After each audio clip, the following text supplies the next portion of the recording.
नमस्कार दोस्तों। प्रधानमंत्री की मां का मुद्दा संयुक्त राष्ट्र में उठना चाहिए। यह सामान्य मुद्दा नहीं है। वो किसी घर का, किसी व्यक्ति का, किसी राज्य का, यह सिर्फ देश का मुद्दा नहीं है, पूरा अंतरराष्ट्रीय मुद्दा है। जी हां, आज यही कहा जा रहा है। और मैं भी मां, तो मैं भी मां, तमाम पुरुष भी बन रहे हैं। और इसके बाद में अराजकता हो रही है, हमले हो रहे हैं, मारा जा रहा है और माओ को भी मारा जा रहा है, उनको गालियां भी दी जा रही हैं और सब कुछ किया जा रहा है। तब इसी के बीच राहुल गांधी जो कहे वही सही, यह बात नरेंद्र मोदी सरकार साबित कर रही है। और सरकार वही करने को मजबूर हो रही है जो राहुल गांधी कहते आते हैं। ये इस ढंग की स्थिति हो गई है कि जो राहुल गांधी कहे वही सुप्रीम कोर्ट कहेगा, जो राहुल गांधी कहे वही कहेगा सरकार मोदी की। और जब ये सब एक भाषा बोलने लगे तो फिर जरूर आता है कि आखिर है क्या। तो चलिए शुरुआत इसी से करते हैं कि अटल बिहारी वाजपेयी सरकार में वित्त और विदेश मंत्री रहे, भारतीय प्रशासनिक सेवा के अफसर रहे यशवंत सिन्हा कहते हैं नरेंद्र मोदी का मुद्दा कि मां का मुद्दा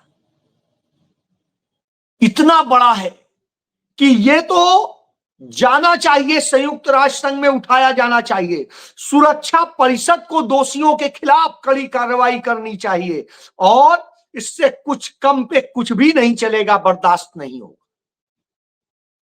साहब, उनका यह तंज क्यों है इसको समझने की जरूरत है, क्योंकि जिस तरह से नरेंद्र मोदी की मां को कथित तौर पे किसी व्यक्ति ने कुछ कहा, जिसने कहा वो कौन है यह नरेंद्र मोदी नहीं बता रहे, नरेंद्र मोदी के लोग यह नहीं बता रहे।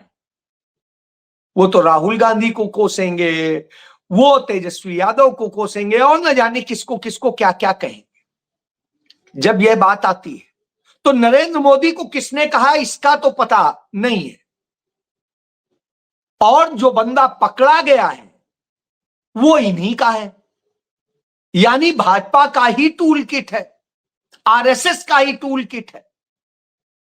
तो साहब, भारत के प्रधानमंत्री ने क्या किया है? भारत के प्रधानमंत्री ने एक मां का नहीं, दर्जनों माओं का अपमान किया है। इतना अपमान किया है कि नरेंद्र मोदी दूसरे को अपमानित करने के ही नाम पर जाने जाते हैं।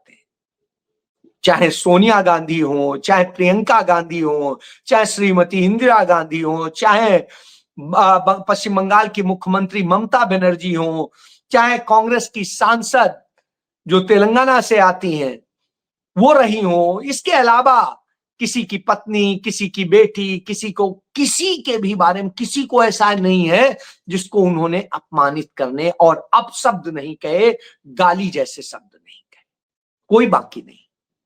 तो प्रधानमंत्री कहते हैं उनके तमाम विधायक, तमाम सांसद, तमाम दूसरे नेता श्रीमती सोनिया गांधी के लिए इतने गंदे शब्द इस्तेमाल करते हैं, इतनी गंदी गालियां इस्तेमाल करते हैं कि उन गालियों की भरमार है। मां की गाली देने का रिकॉर्ड भाजपा के लोगों ने बना रखा है, लगातार बना रखा है। तो जब नरेंद्र मोदी ने उस नाम पर, अपनी मां के नाम पर वोट की राजनीति शुरू की तो हर किसी ने कहा कि आप हर चुनाव में मां को बेचोगे, अब मरने के बाद भी अपनी मां को यदि आप इस्तेमाल कर रहे हो तो इससे ज्यादा मां को और गाली क्या होगी।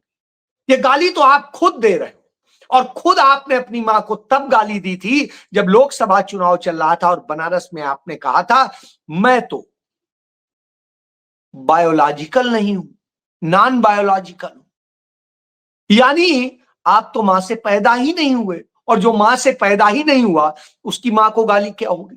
यानी जिस मां ने आपको अपनी कोख में रखा, पाला पोसा बड़ा किया, उसके लिए आप इतने शब्द गंदे बोलोगे?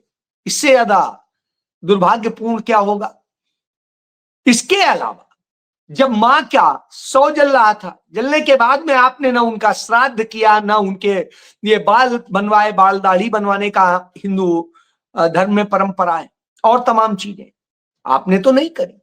आप दूसरों को बताते हो, खुद क्या क्या, चलिए भाई बाल भी मत बनवाइए, भी मत बनवाइए, श्राद्ध तो करिए, उनकी अस्थियों का तो विसर्जन कीजिए, चाहे प्रयाग में करते, चाहे हरिद्वार में करते, आप तो कहीं नहीं दिखाई दिए।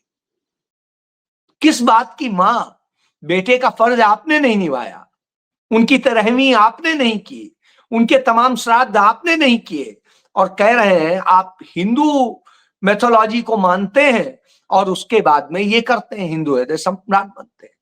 तो आपकी पोल तो यहीं खुल जाती। बहरहाल कोई बात नहीं, आपके निर्देश पर बिहार में बंद बुला लिया गया, और जब बंद बुलाया गया तो एक शिक्षक शिक्षिका अपने स्कूल जा रही थी, उसको जिस तरह से दौड़ा करके पीटा गया, जिस तरीके का व्यवहार किया गया, वह अपने आप में शर्मनाक था। और जब यह व्यवहार किया गया निश्चित रूप से दुखद है। तो वह व्यवहार किसने किया? आपने किया। आपने उन्हें रुलाया, उन्हें जिस तरह से शब्द बोले, अपने आप में चिंताजनक है कि आप महिलाओं का ये करते हैं। एक बुजुर्ग शख्स साइकिल से जा रहा था, उसे गिरा करके मारा गया और किया गया, तो उसका बेचारे का क्या कसूर था? एक शख्स को इसी तरीके से और बुरी तरीके से पीटा गया, जहां पर भी हो रहा था। कोई को दुकान बंद कराने के लिए पीटा जा रहा था, किसी को चलते हुए को। एक प्रेग्नेंट लेडी जिसको डिलीवरी के पहले पेन होता है, उस पेन से करा रही थी, उसे लेकर के जा रहे थे जीप से, आपके लोगों ने उसको रास्ता देने से मना कर दिया। ये तो कहिए एक पत्रकार आ गया जो उसमें बहस उसने करी, उस कारण से उसे रास्ता मिल पाया, नहीं तो आप तो उसे भी नहीं जाने दे। अब डिलीवरी पेन भी आपको बता के पैदा होगा।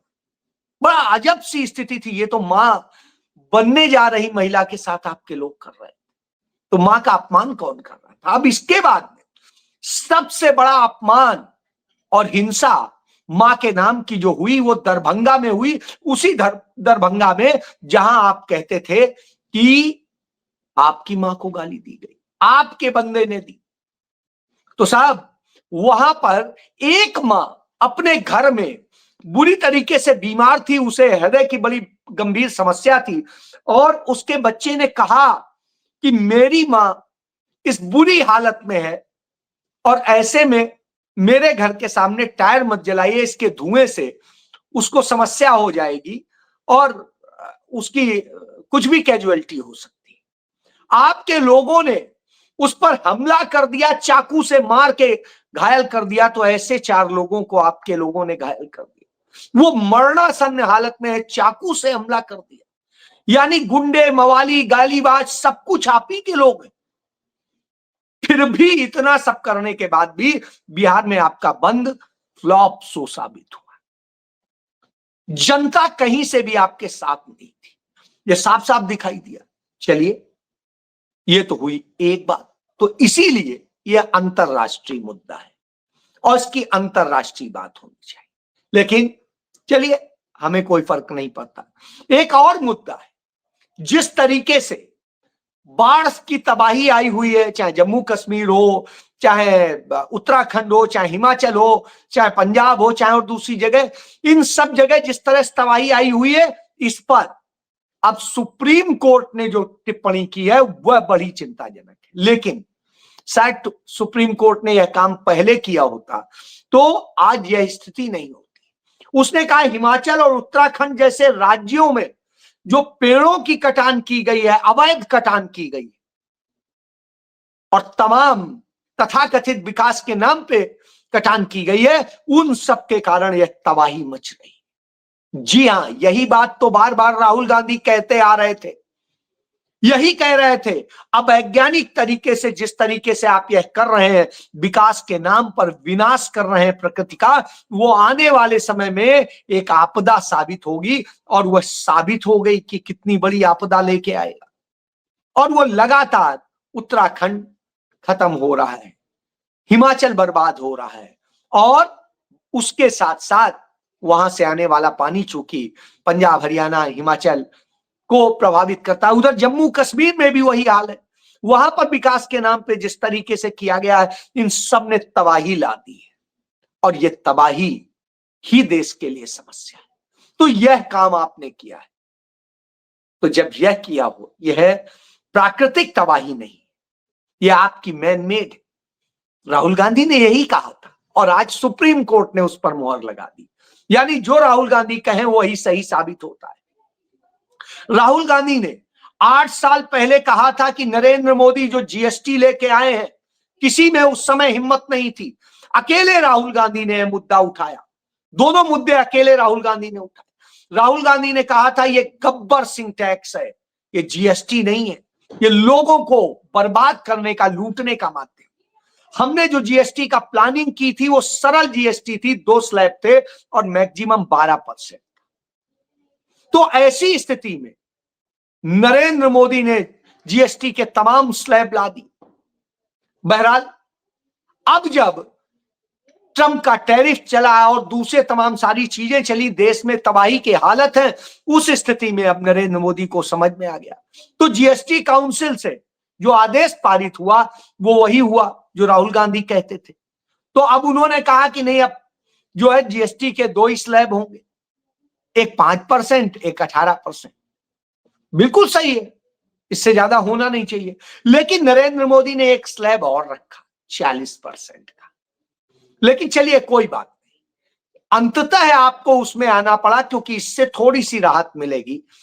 तो क्यों आना पड़ा? क्योंकि बिहार में भी तबाही, आपने दूध, वो सब, मक्खन, इन सब पे लगा दिया। भारत के 35% बच्चे कुपोषण का शिकार हो गए। और यदि राज्य वाइज बात करेंगे तो कई राज्य तो ऐसे हैं जहां 65% बच्चे कुपोषण का शिकार हैं। इस दशा में आपने ला दिया तो खाने पीने, पढ़ाई और सबकी चीजों में, आम जरूरतों की चीजों में आपने जीएसटी लगा दिया। राहुल गांधी ने बार बार इसका विरोध किया और लगातार 8 साल से कर, नतीजतन आज आपको जब वापस लेना पड़ा मजबूरी में, क्योंकि आपकी हालत बिगड़ी हुई। काला धन पे आप जो है यू टर्न ले चुके हैं, जबकि राहुल गांधी ने कहा था काला धन खत्म करना चाहिए। आपने उस समय बड़े बड़े बखान किए थे, अब आपने कह दिया नहीं, काला हो गोरा हो कोई धन हो सब चाहिए। इस दशा में आपने ला करके भारत की असल में डेड इकोनॉमी बना दी है। यह बात जो है पूरी तरह साबित हो जा रही। तो उस डेड इकोनॉमी में ये सारी चीजें आ रही। अब इन सब से भी कोई राहत आज मिलने वाली बहुत ज्यादा नहीं है, क्योंकि इतने समय में जो बर्बादी की है लोगों की क्षमता ही नहीं रह गई। बहुत बड़ा फर्क नहीं पड़ेगा। राहुल गांधी ने रिटर्न कहा था, संसद में कहा था कि बीमा में जितने इंश्योरेंस होते हैं उन पर जीएसटी नहीं होना चाहिए, वो तो लोगों की सिक्योरिटी के लिए। लेकिन आपने उस पर भी 18% थोप दिया। इसी तरीके से आपने तमाम जगह तमाम वो किए। चलिए कोई बात नहीं, अब आइए आप देखिए, यह हुई एक बात। अब राहुल गांधी बार बार कह रहे हैं इस देश की स्वास्थ्य व्यवस्था को आपने बर्बाद कर दिया है, जिस तरह के हालत किए हैं उससे यह देश गंभीर हालत में, और इसके कारण तमाम जगह तमाम घटनाएं हुई। तब राहुल गांधी ने इंदौर के हॉस्पिटल माय वाई की जो है उदाहरण दिया कि वहां पर उस हॉस्पिटल में, सरकारी हॉस्पिटल में जो नवजात शिशु भर्ती थे उन्हें चूहों ने कतर के मार डाला। ये चूहों ने कतर के अस्पताल में भर्ती बच्चों को मार दिया हो तो शर्म आनी चाहिए। आपने किस स्थिति में लाकर के देश को खड़ा कर दिया, और ये मानवाधिकार और सब चीजों के लिए खिलाफ। लेकिन आप ये कर रहे हैं।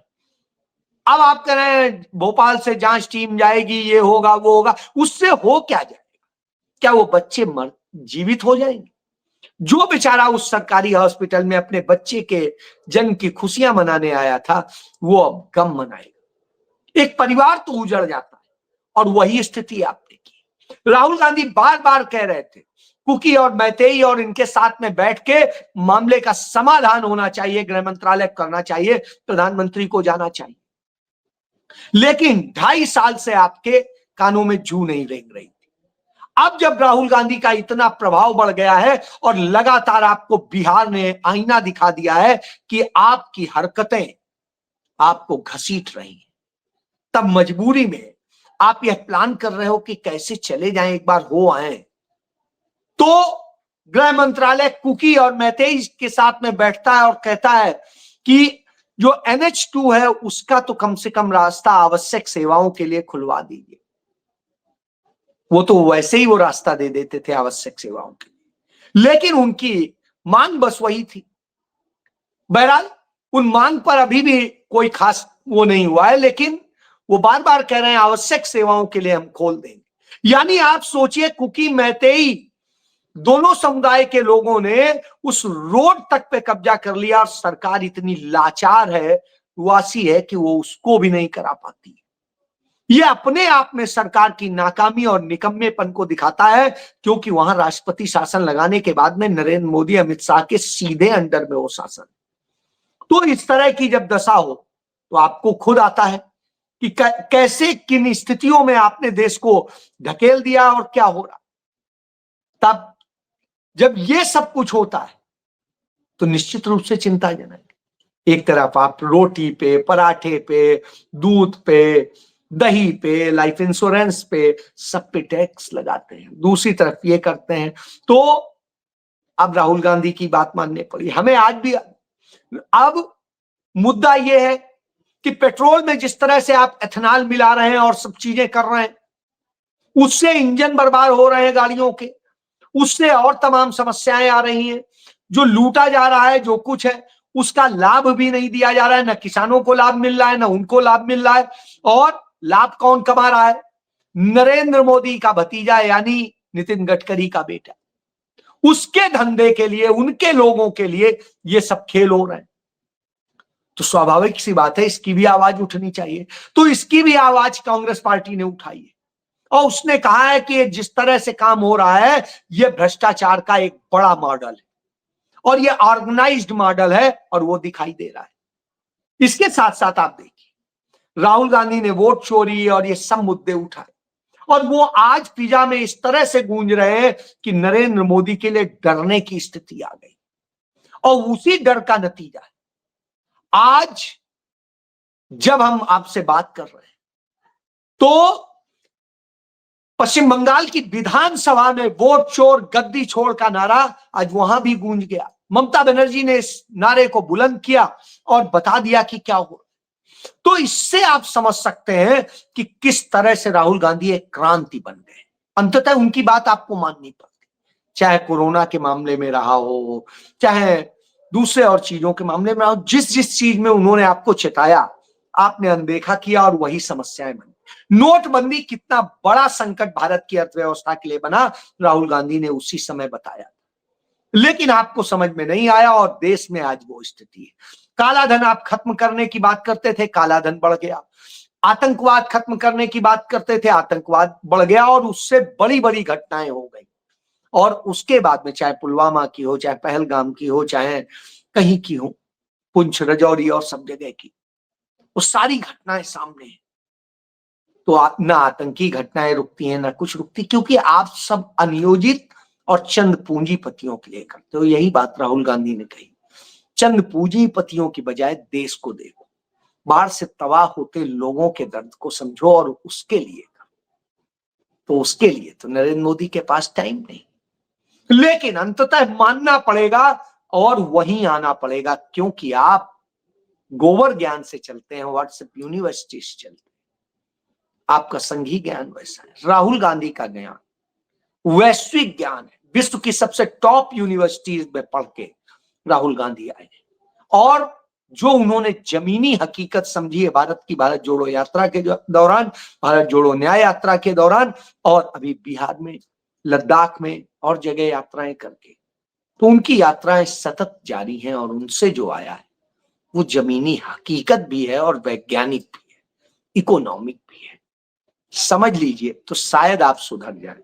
वो विदेश नीति के बारे में बताते हैं और वही सही साबित होता है। तो आप भारत की भी बेइज्जती कराते हैं, वह बच सकती है। सोचना आपको है, करना आपको है। राहुल गांधी बता सकते हैं, वो बता रहे हैं। जय